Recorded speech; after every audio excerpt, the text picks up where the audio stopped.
अस्सलाम वालेकुम टू आल संगात। क्या हाल है जनाब? ठीक ठाक हो? उम्मीद करें सारे भैन भरा ठीक ठाक हो सन। अल्लाह पाक सारे भरावां दे माल जान इज्जत आबरू हर शे दी हिफाजत फरमाए ते अल्लाह पाक सारे मुसलमानां दियां बच्चियां दे नसीब बचे फरमाए।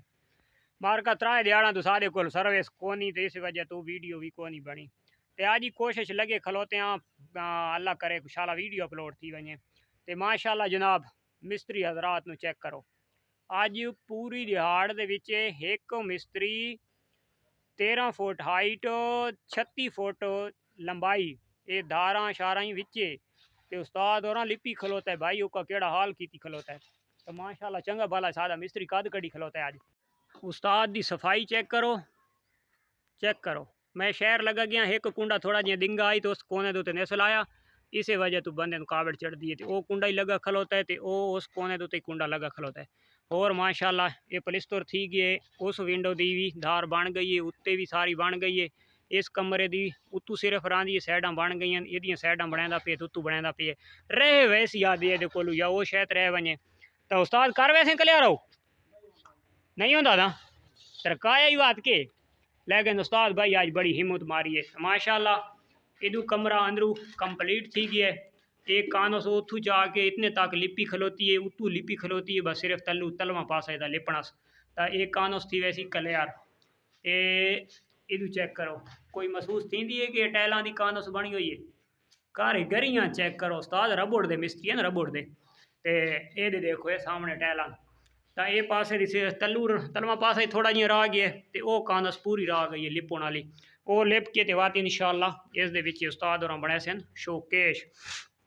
उस्ताद माशाल्लाह आज बड़ी हिम्मत की है ते चंगा भला उस्ताद आज कद कड़ी खलोता है माशाल्लाह बड़ा काम किया पूरे 5 रुपए का जड़ा ना अज इनाम का हकदार है। तो हुण साडी जनाब इस तो बाद ये कले और करे सी रोड़ा चेक करो सच्ची वो देख ये मैं आज दूसरा दिन है बड़ी मेहनत कर रहा रोड़ा कुटेंदा वादा रोड़ा पूरा थी सी तो वत इंशाअल्लाह फर्शां वाली जहाज उत्ते सड़ के ते वत रोड़ा हुण रह गई है इसकी चुनाई रह गई है थोड़ी तो उस तो इलावा यदा इत्थे खटवावना है वो जो खूह जिहा आउंदा जिन्हों गट्टो राद्या तो वह इदा पिछली साइड तो खड़सा तो इस वाला सिस्टम भी चालू थी वैसी तो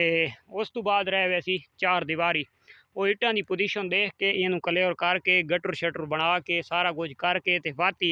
पोजीशन देखसा क्योंकि जड़ा सादा असा इदू राह बनाया होया तो वह राह फिलहाल थी गई मुअत्तल बंद हो गया है। तो सादा जड़ा अपना राह बना हुआ जाती तो इत्थे यानी कि ठोस वजन आता 4000 इट की ट्राली ट्रैक्टर चाड़ के ते नहीं पहुँच उत्ते नहीं आ सकता तो इस वजह तो फिलहाल असा मिस्त्रियों दंडा तो सोटा नाल बाहर कढ़सा कल इतने डाल आइए सीमोट लावन आए थे देख पानी मार मार के कड्डा से फस गया तो इतने हम वैसे असा कूजा शूजा वगैरह आल शाल मेंगना शेंगना पेंदे पे इस सड़क के उत्ते तो ये मूंगी वाला यानी कि कुटर वगैरह पाया तो ये इंशाअल्लाह उम्मीद काफ़ी है कि ये जी सड़क है तो ये थोड़ी पक्की थी वैसी लेकिन ये गुआरा ख़त्म थी सी तो असा सड़क रखनी उस पासों है परले पास हो सी तो टेंशन भी ख़त्म हो सी। तो ये माशाअल्लाह लुक कैसी आ रही है अल्लाह की ज़ात शाला सादे नसीब करे तो उन्हें माशाल्लाह घर सादा जियां सोहना जियां बन गया तो होर सादे कोलू इतने ना डिज़ाइन थी ना सादे कोल इतना पैसा बस ये है कि छप्पन जोगा निज़ाम अल्हम्दुलिल्लाह बन गया। उस तो इलावा जनाब इन्होंने गैपों के विचों ना जोड़े खाली हैं इन्होंने छंगेंदा वदा एक छांग गिदा रस्ता बना गिदा बकाया इदू वाले सारे साफ करके ना ये खगुल शगुल दियां लड़ियां मरसा इन्होंने चुआ ट्रैक्टर टप आंदा है ये तकरीबन 11 फुट 12 फुट तकरीबन 11 तो 12 फुट ना इन्हों का एक दूजे नीचे वक्फा है तो इतों ट्रैक्टर करहा बन भरा भर के ना तो आसानी आ सकता है तो उदी झाए बहु उच्ची उदू छेक छेके ना असा इदे सटेसूँ ताकि सारी ये जी झाए थोड़ी भरी वैसी क्योंकि अगे जो सर्दियाँ आसन तो सर्दियों के ना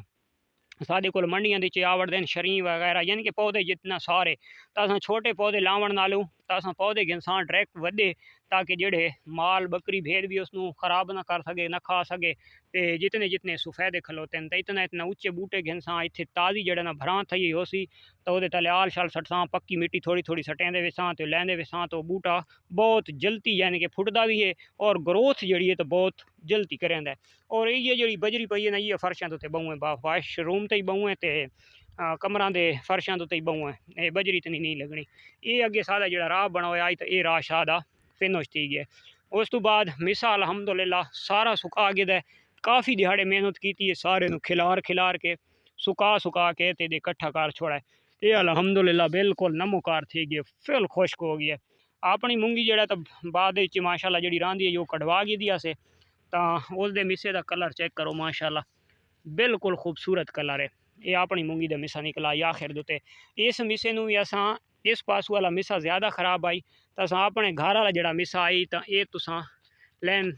तो महसूस थी ना पियो सी भाई इदे कलर हो रहे इदे कलर हो रहे तो इतने तक जो ज़्यादा खराब आई वो असा अच्छा मिस्सा यानी कि अपनी मूंगी वाला मिक्स करके इतने सारा खिलार के ते वत असा धड़ बना छोड़िए। तो ये अलहमदुलिल्लाह सादा जड़ा टोटल स्टाक है तो सारे को तकरीबन गालबन 50-52 हज़ार थी रहे। तो ये यानी कि सादे को अलहमदुलिल्लाह कंप्लीट हो चुका है। असा यानी कि जेड़े छोर नाल खड़े है दिहाड़ी ट्रैक्टर के किराए सारा कुछ पा के तकरीबन 50-52 हज़ार रुपये का असा स्टाक पूरा कर छोड़ा। अलहमदुलिल्लाह काफ़ी है लिताड़ के ठोक के ते असा फिट कर छोड़ा। ये स्टाक सादा थी गया कंप्लीट अलहमदुलिल्लाह, यानी कि ड्राई मैटर वाले पासों परेशानी सादी थी गई है ख़त्म। तो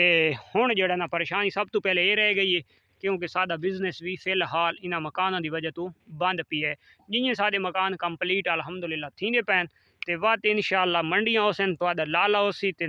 नवियां रोज़ाना दी अपडेटा होसन रेट दियां तो न्यू तो न्यू माल होसन तो सेल होसी तो परचेज होसी तो बला शुगल होसन। तो इंशाअल्लाह बहुत जल्द वो स्टार्ट थी वैसी। तो ये है जनाब आज की सूरत हाल। तो मिलते हैं इंशाअल्लाह नेक्स्ट वीडियो, तब तक देसो इजाज़त, अल्लाह हाफिज़।